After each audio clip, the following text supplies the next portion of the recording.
નમસ્કાર મિત્રો, સ્વાગત છે તમારું અમારી YouTube ચેનલમાં। તો મિત્રો આજના વિડીયોમાં ખેડૂતો માટે એવી અગત્યની યોજના વિશે ચર્ચા કરીશું કે જે યોજનાનું નામ છે બોરવેલ સબસિડી યોજના। હવે મિત્રો આજે બોરવેલ સબસિડી યોજના છે તે યોજના અંતર્ગત વર્ષ 2024-25 માટે અરજીઓ મંગાવવામાં આવેલી છે। આ યોજના અંતર્ગત જો ખેડૂતોએ વાડીએ દાર કરાવવું હોય, બોરવેલ કરવું હોય તો સબસિડી આપવામાં આવે છે, સહાય આપવામાં આવે છે।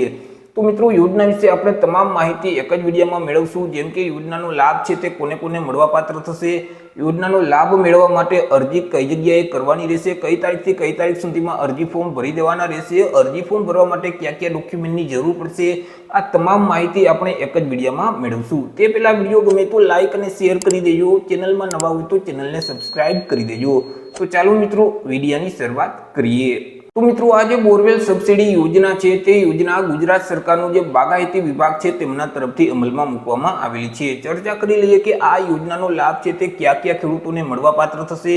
તો આ યોજનાનો લાભ છે તે ગુજરાત રાજ્યના એવા ખેડૂત ખાતેદારો મેળવી શકશે કે જે ખેડૂતો ઓઇલ પામનું વાવેતર કરે છે તેવા તમામ ખેડૂતો આ યોજનાનો લાભ છે તે મેળવી શકશે। પછી તે કોઈ પણ કેટેગરીના ખેડૂતો હોય, સામાન્ય વર્ગના ખેડૂતો હોય, આર્થિક રીતે નબળા વર્ગના ખેડૂતો હોય, અનુસૂચિત જાતિ અથવા તો અનુસૂચિત જનજાતિના ખેડૂતો હોય, અથવા તો સામાજિક અને શૈક્ષણિક રીતે પછાત વર્ગના ખેડૂતો હોય, કોઈ પણ વર્ગના ખેડૂતો હોય, પરંતુ તે ખેડૂતો જો ઓઇલ પામનું વાવેતર કરતા હોય તો તેવા તમામ ખેડૂત ખાતેદાર આ યોજનાનો લાભ છે તે મેળવી શકશે। વાત કરી લઈએ આપણે સહાય વિશે કે યોજના અંતર્ગત કેવી રીતે અને કેટલી સહાય છે તે આપવામાં આવે છે। તો આ યોજના અંતર્ગત ખેડૂતો જે વાડીએ બોરવેલ કરાવે છે તો તેની પાછળ જે ખરેખર કુલ ખર્ચ થયેલ છે તે કુલ ખર્ચના 50% લેખે સહાય આપવામાં આવે છે, અથવા તો વધુમાં વધુ રૂપિયા 50,000ની મર્યાદામાં સહાય આપવામાં આવે છે।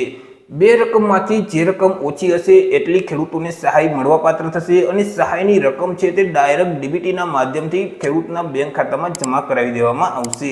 વાત કરી લઈએ આપણે અરજી ફોર્મ વિશે કે આ યોજનાનો લાભ મેળવવો હોય તો ખેડૂતોએ કઈ જગ્યાએ અરજી કરવાની રહેશે। તો ખેડૂતોએ ઓનલાઈન અરજી ફોર્મ ભરવાનું રહેશે। જે આઈ ખેડૂતનું પોર્ટલ છે iKhedoot.gujarat.gov.in નામની જે વેબસાઇટ છે તે વેબસાઇટ ઉપર જઈ ખેડૂતોએ ઓનલાઈન અરજી ફોર્મ ભરવાનું રહેશે। ઓનલાઈન અરજી ફોર્મ છે તે શરૂ કરી દેવામાં આવેલા છે।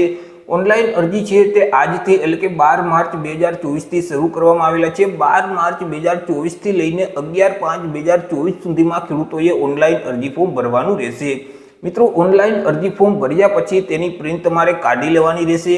તેની પ્રિન્ટ જોડે તમારે તમામ આધાર પુરાવા એટલે કે ડોક્યુમેન્ટ છે તે એટેચ કરવાના રહેશે, જોડવાના રહેશે અને તમારા જિલ્લામાં આવેલી જે બાગાયતની કચેરી છે, બાગાયત વિભાગની જે મુખ્ય કચેરી છે ત્યાં તમારે તમારું અરજી ફોર્મ સબમિટ કરાવવાનું રહેશે એટલે કે જમા કરાવવાનું રહેશે। ચર્ચા કરી લઈએ આપણે ડોક્યુમેન્ટ વિશે કે અરજી ફોર્મની સાથે સાથે તમારે કયા કયા ડોક્યુમેન્ટ એટેચ કરવાના રહેશે, કયા કયા ડોક્યુમેન્ટ જોડવાના રહેશે। તો જે ખેડૂતનું આધાર કાર્ડ છે તે આધાર કાર્ડની નકલ જોડવાની રહેશે, બેંક પાસબુકના પ્રથમ પાનાની નકલ અથવા તો રદ કરેલ ચેક સાથે જોડવાનું રહેશે। ત્યાર પછી મિત્રો જમીનના જે ડોક્યુમેન્ટ છે એટલે કે ગામ નમૂના નંબર 7/12/8 ના ઉતારાની નકલ સાથે જોડવાની રહેશે। ત્યાર પછી જો ખેડૂત છે તે અનામત વર્ગના ઉમેદવાર હોય એટલે કે SC, ST અથવા તો OBC કેટેગરી અથવા તો EWS કેટેગરીના ઉમેદવાર હોય તો ત્યારે મિત્રો જે ખેડૂતનું જે જાતિનું પ્રમાણપત્ર છે સક્ષમ અધિકારી શ્રી દ્વારા આપવામાં આવેલું જે જાતિનું પ્રમાણપત્ર છે તેમની નકલ સાથે જોડવાની રહેશે। જો ખેડૂત છે તે વિકલાંગ વ્યક્તિ છે, દિવ્યાંગ વ્યક્તિ છે, તેવા સંજોગોમાં તેમની પાસે જે સક્ષમ અધિકારી શ્રી દ્વારા આપવામાં આવેલું જે દિવ્યાંગતાનું પ્રમાણપત્ર છે તેમની કોપી પણ સાથે જોડવાની રહેશે। ત્યાર પછી મિત્રો ખેડૂત છે તે સંયુક્ત ખાતેદાર હોય તો તેવા કિસ્સામાં અન્ય ખેડૂતનું સંમતિ પત્રકની નકલ પણ સાથે જોડવાની રહેશે। તો આટલા ડોક્યુમેન્ટ અરજી ફોર્મની સાથે જોડી તમારા જિલ્લામાં આવેલી જે નિયામક બાગાયતી વિભાગની જે કચેરી છે ત્યાં કચેરી ખાતે તમારે અરજી ફોર્મ સબમિટ કરી દેવાનું રહેશે।